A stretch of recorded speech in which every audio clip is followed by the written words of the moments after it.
Wow, how time flies. We could talk and talk and talk all through, but then I didn't actually see the time go. That's of course 7:30, guys. It's time for us to get into the press review this morning with René Narcisse Moto, who is already a part of us. Bonjour Narcisse, bienvenue. Bonjour Sandrine Befolo, j'imagine que je te porte bien ce matin. Très très bien. Ça se reflète de ma travers les couleurs, très vives. Très belle couleur. Ah, merci. Ah j'ai su, moi je trouve le bleu plus séduisant que la couleur jaune. Bon, ça dépend, hein. À chacun ses goûts. Ça c'est vrai, à chacun ses goûts. Bon, avec toi on va faire la revue de presse ce matin, mais tu me donnes la passe comme ça? Comme d'habitude. Okay. I'm going to start, of course, right now in English, and we have 4 newspapers. That's the Cameroon Tribune, the Post Weekender, the Guardian Post, and also the Sun newspaper. And we are going to start with the Lone National Bilingual Daily. That's the Cameroon Tribune, and on its front page it talks about Supreme Court solemn reopening as required by tradition. The solemn court session of the high jurisdiction, which will take place today, February 20, 2020, will mark the official start of the judicial year. You will get more details on page 2 of the Cameroon Tribune.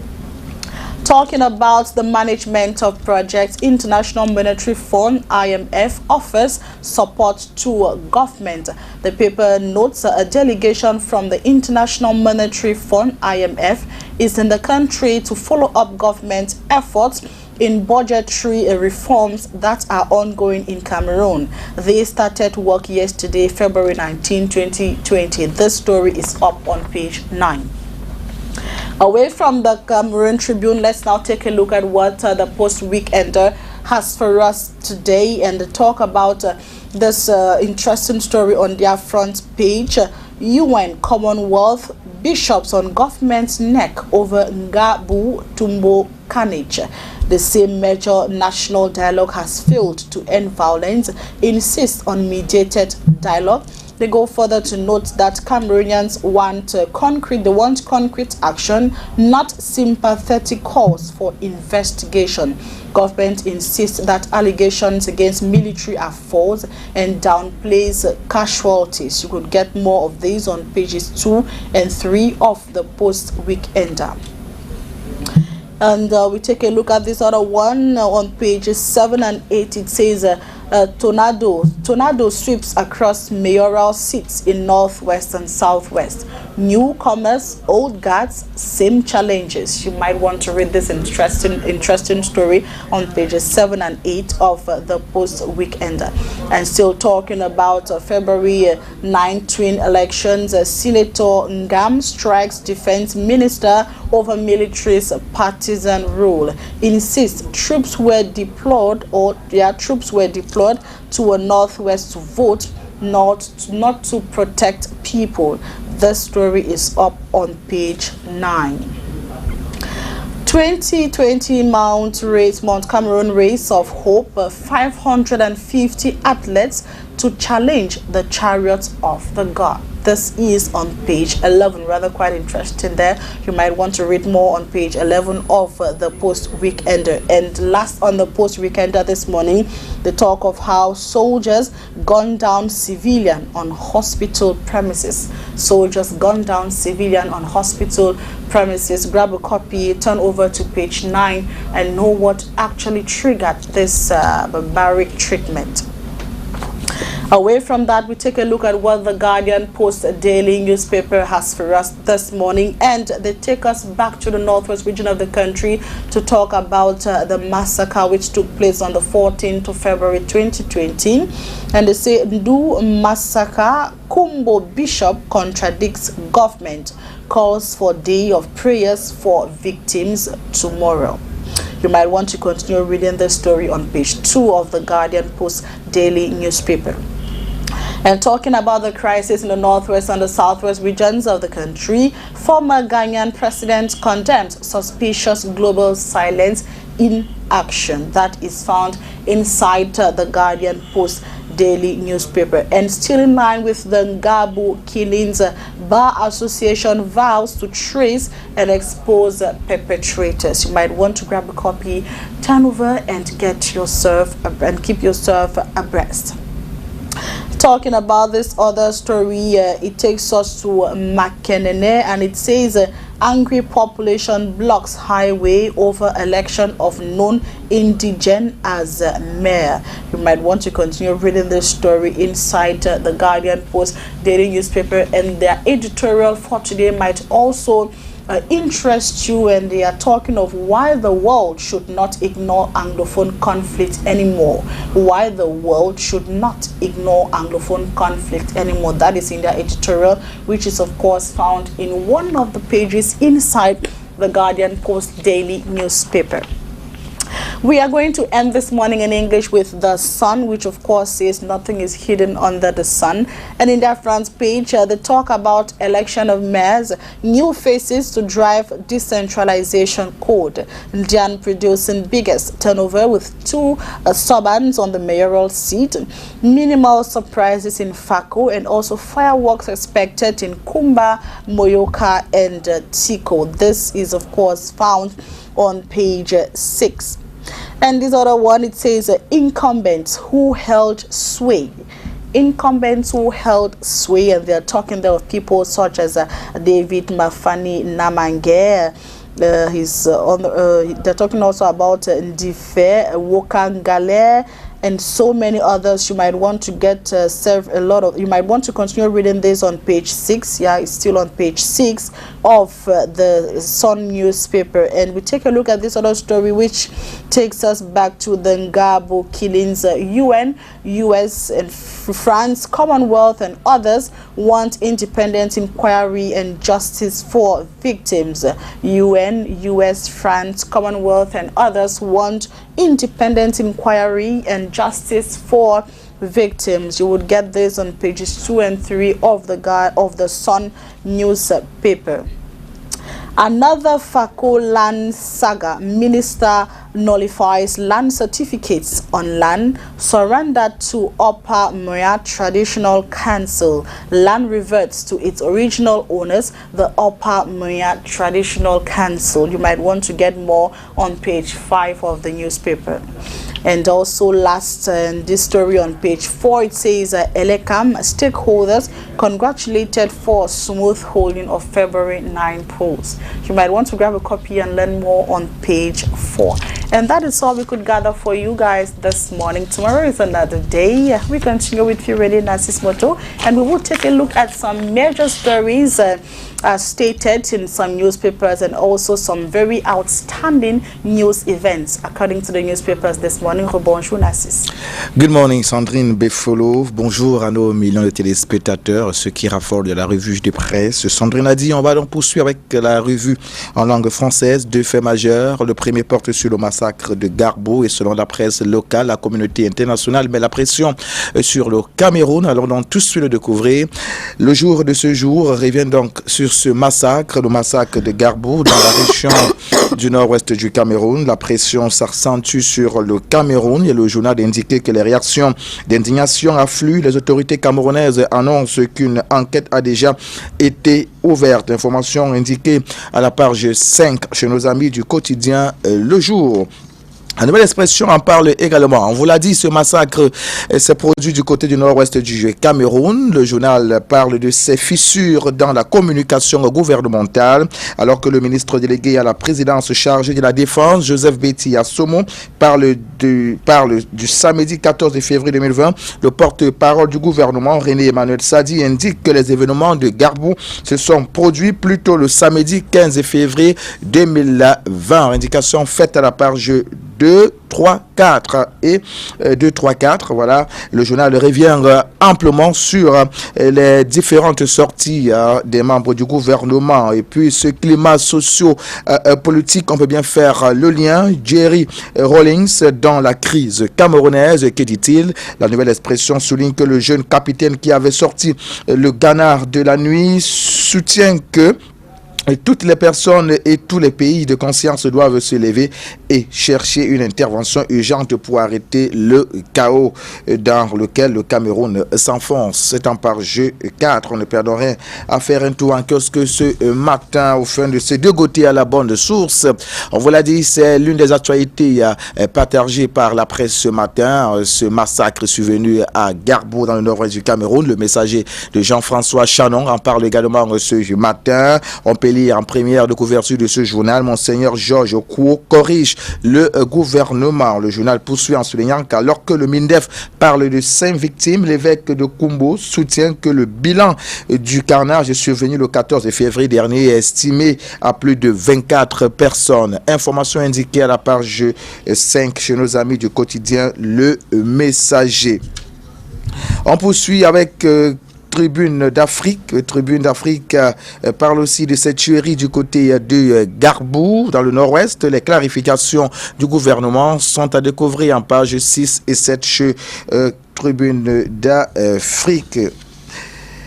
Pour ce qui est du deuxième fait majeur, il porte sur les élections municipales et législatives, mutation, mais un point d'honneur sur les élections des maires, la bataille capitale, indique donc ce journal ce matin. 2 points essentiels à découvrir ou à noter ce matin chez nos amis de mutation. Jean-Marie Abouna veut détrôner Émile Hamzé en poste depuis 24 ans à Yaoundé premier. Et puis le deuil prévu mardi prochain s'annonce le duel plutôt prévu mardi prochain s'annonce palpitant. C'est en page 11 de cette information. Rendez-vous en kiosque pour en savoir davantage. Cameroun Tribune parle aussi de ces élections municipales et législatives avec un ancrage sur les exécutifs municipaux, le coup de neuf. Le journal précise qu'à mi-parcours de l'élection des maires et de leurs adjoints, à la suite du double scrutin du 9 février 2020, la tendance est au renouvellement de ces équipes. De l'avis du spécialiste approché par Cameroun Tribune, se penchant pour la nouveauté et qui pourrait se poursuivre mardi prochain, est la conséquence du cadre mis en place récemment pour ces entités appelées à devenir des véritables pôles de développement local. C'est en page 4 et 5. Rendez-vous en kiosque pour en savoir davantage ce matin. Et puis, le financier d'Afrique est un bi-hebdomadaire, ne s'empêche pas également de parler de ces élections municipales, notamment. On sait qu'on parle de l'élection municipale, on parle du transfert de compétences aux élus locaux et donc de la gouvernance locale. Et le financier d'Afrique voudrait bien qu'on comprenne que la problématique de la gestion des maires en période transitoire fait couler beaucoup d'encre et de salive. Information développée à la page 5 chez nos amis de le financier d'Afrique. C'est un bi-hebdomadaire. La précision en vaut la peine ce matin. Et puis baromètre communautaire également nous fait lire en première de couverture ou en premier de sa couverture, élection des exécutifs municipaux, la discipline du parti ou le bannissement. Tout y passe. 2 points pour le démontrer ce matin. Le premier fait, c'est que pour la désignation des maires et de leurs adjoints, le parti au pouvoir et les partis de l'opposition ont décidé de tenir en respect leur groupe de conseillers municipaux. Et ensuite, au RDPC, à l'UNDP, à l'UDC, au SDF, au MDR, au FSNC, au MCNC et à l'UMS, la hiérarchie a décidé. Pour le reste, il faut se soumettre ou se démettre, indique donc baromètre communautaire ce matin. L'information est donc contenue à partir de la page 6 jusqu'à la page 10. Il y a donc matière à consommation chez nos amis de baromètre communautaire. Et puis il y a également la tribune d'Afrique qui en parle ce matin, législative et municipale 2020, pourquoi le RDPC a échoué dans la Damawa. Faustin Jikam nous le dit donc, mais les gens peuvent retenir que cet échec est la résultante des investitures biaisées et truquées, organisées et entretenues par des responsables du parti de la flamme ardente sur le terrain. Le journal de poursuivre, au bout du compte, tous les chefs-lieux de département de la région de la Damawa tombent aux mains de l'UNDP en dehors du Mbéry qui est néanmoins contraint au partage du siège. Certaines élites de cette région ont échoué lamentablement chez eux pour avoir refusé de respecter la circulaire du président national du Rassemblement démocratique du peuple camerounais et qui faisait la part belle aux jeunes et aux femmes. C'est en page 5 et Faustin Ndikam nous invite à lire à la page 3 son éditorial. Rendez-vous en kiosque ce matin. Et puis il y a également le messager de Jean-François Chanon ce matin qui nous amène plutôt du côté de la mairie de Douala. À la page 12, il indique que le carré des axes se dessine. Et puis dans le maillot Oulo, cette fois nous sommes à la page 6, toujours avec le messager Aminatou Aïdjo humilié. Constat fait donc par l'équipe rédactionnelle du quotidien Le Messager. Nous restons avec le quotidien Le Messager pour embrayer directement sur d'autres faits d'actualité. Au rez-de-chaussée donc de ce journal ce matin, on parle du décès de maître Sylvain Soupe. Le journal en reparle dans ses pages 6 et 7. L'impuissance de l'ordre national des médecins entre refus catégorie d'accéder à la dépouille mortelle et au dossier médical du défunt. Le journal voudrait bien qu'on comprenne cet état des choses en ses pages 6 et 7 ce matin. Retrouvons Mutation ce matin qui parle à la page 7 de la levée de fonds, les opportunités du financement participatif que retenir. Le journal nous invite en kiosque ce matin. Et puis Cameroun et Tribune parle de pathologie visuelle, le bataillon d'intervention rapide en guerre contre la cataracte. Une campagne nationale de chirurgie de cette maladie a été lancée lundi dernier à Ouazar, dans l'extrême nord, par le bataillon d'intervention rapide. C'est en page 16 et 17 chez nos amis de Cameroun Tribune, le quotidien bilingue camerounais qui ne s'empêche pas également ce matin de parler de langue maternelle au Cameroun. La société ou le secrétaire d'État auprès du MINDUP a effectué une descente à l'école publique du centre administratif, établissement pilote du projet. C'était hier du côté de la capitale politique du Cameroun, en prélude donc à la journée internationale qui se commémore demain. Demain, nous serons donc le 21 février, Sandrine Befolo 2020. L'option de l'école multibilingue, le Cameroun s'y lance désormais, un nouveau projet qui intéresse notamment les responsables du secteur éducatif au Cameroun. Le financier d'Afrique à la première de ses couvertures, voilà, bonnet blanc, bon air, intégration, l'Union africaine relance les 4 institutions financières africaines, la Banque centrale africaine d'Abuja, le Fonds monétaire africain de Yaoundé, la Banque africaine d'investissement de Tripoli et le Pan-African Stock Exchange ont été ressuscités au cours du 33e sommet ordinaire de l'Union africaine. C'est ce que nous dit donc le financier d'Afrique qui est un bi-hebdomadaire. Rendez-vous en kiosque ce matin pour en savoir davantage. Baromètre communautaire s'est intéressé également au leadership ce matin à la page 5. Le journal nous amène en République démocratique du Congo. Dans cette partie du pays, on revendique le rôle de la locomotive de la CEAC. C'est en page 5, je l'ai dit, au plus rez-de-chaussée de ce journal. On parle d'Afrique centrale, les États incapables de payer leurs cotisations à la CEAC. C'est en page 5, cette information. Tribune d'Afrique s'est intéressée à l'ancien Premier ministre Lionel Zinsou, condamné donc en appel à 4 ans d'inégalité. Nous sommes là au Bénin, c'est un pays africain bien sûr.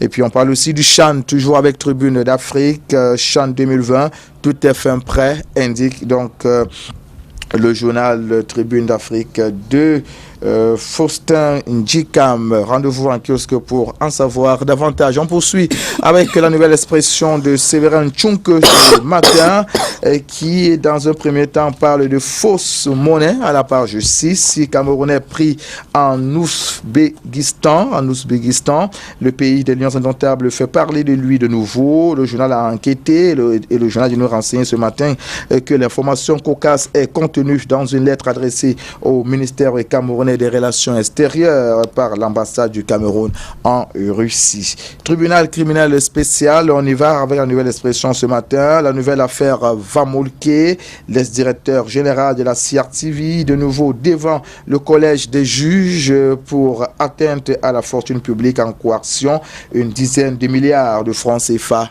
en question, c'est en page 5. Et puis dans la Ménois, on y va également avec la nouvelle expression. 3 enfants décèdent empoisonnés. Le drame est survenu mardi 18 février dernier à Cameroun, un village de l'arrondissement de Conquis. Le mystère plane sur les circonstances du drame, mais la thèse d'un empoisonnement est soutenue par les habitants du village. C'est en page 6. On ne perd rien à faire un tour en kiosque ce matin. Et puis, on termine avec le jour. Le jour de ce jour, bien sûr, voudrait bien qu'on s'intéresse à cette inflation de 4,8% en 2009 du côté de Bamenda, dans la région du nord-ouest du Cameroun.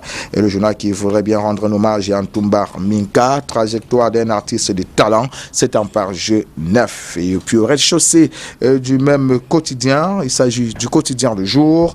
Du côté de l'Est, on parle de 3300 réfugiés centrafricains qui sont répartis. C'est en page 2 et 3. Rendez-vous en kiosque. Fin de cette autre messe, Sandrine Befolo.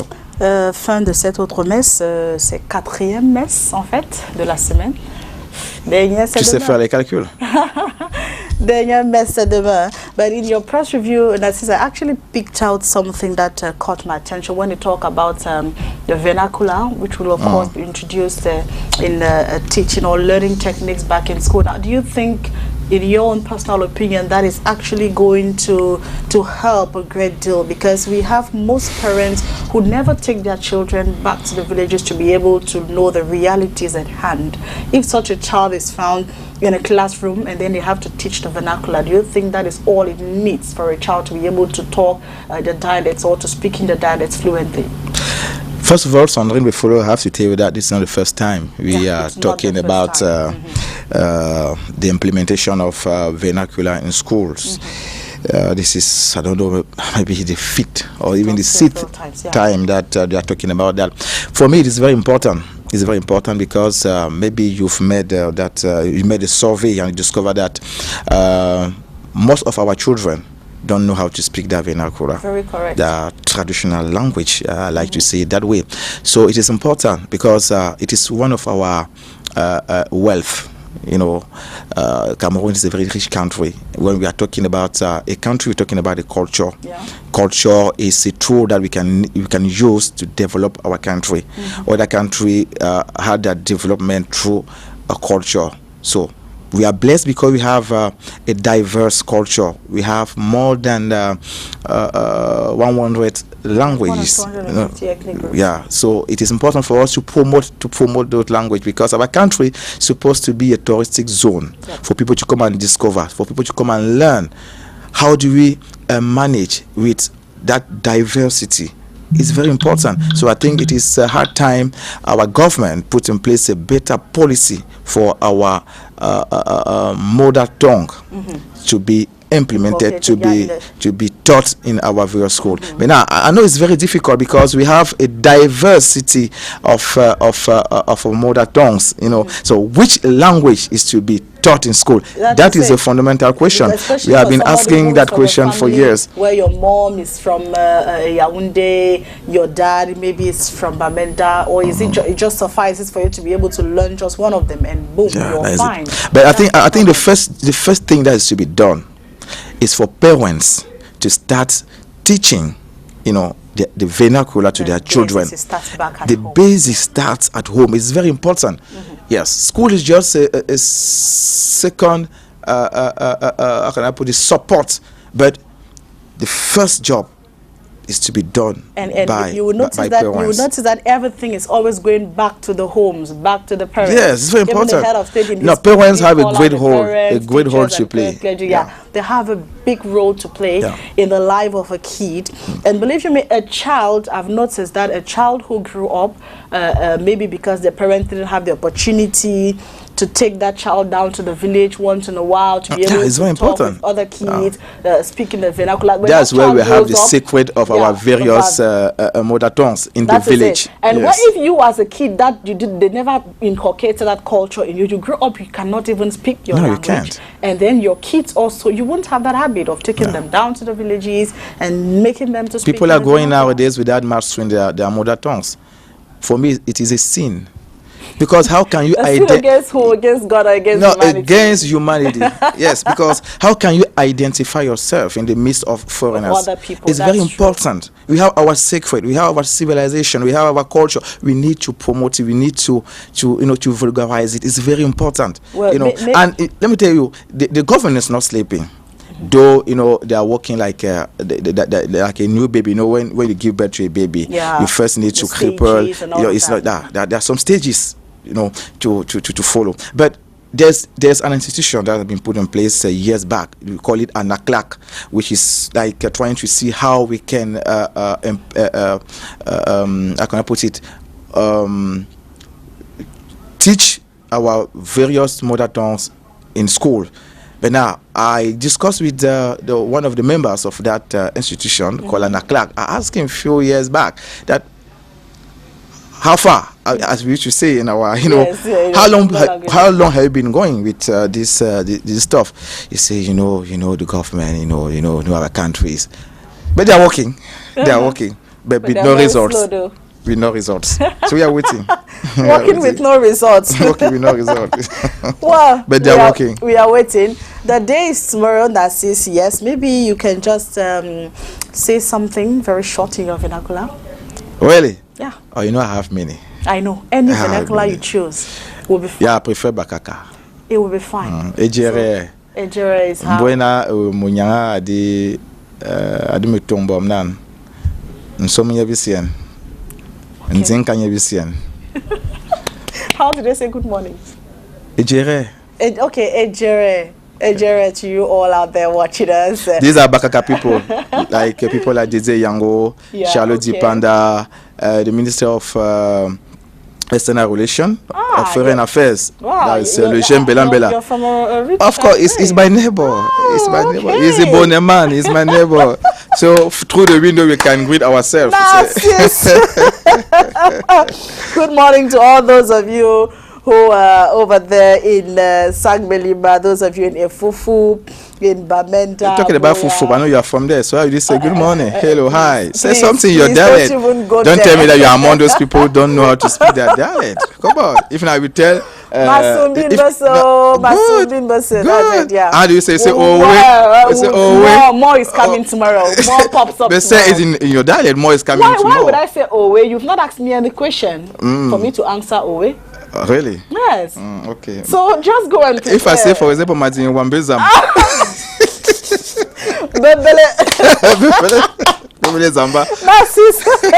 On célèbre les aimés ce matin. Any aimé that you know? Aimé au féminin, not masculine. Hey, my God. Yes. She gave birth few weeks ago. Okay. That's our colleague, of course. Oh yeah. I'm fond of calling her Gladine. No, it's Kameni. Kameni Aimé Gladine. Yes. That is it.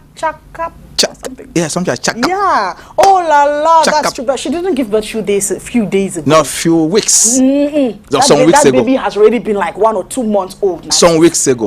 Months ago. No, weeks ago. Months ago. Okay, months ago. Months are made up.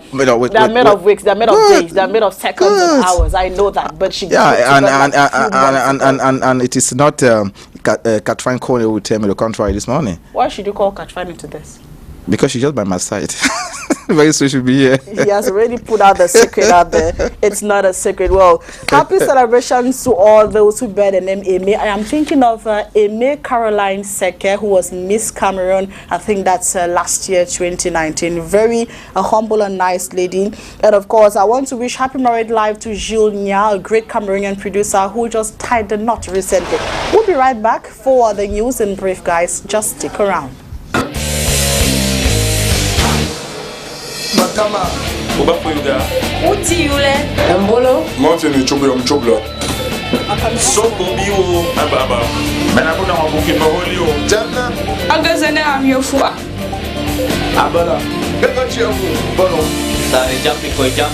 Madala. Beto ose patwale.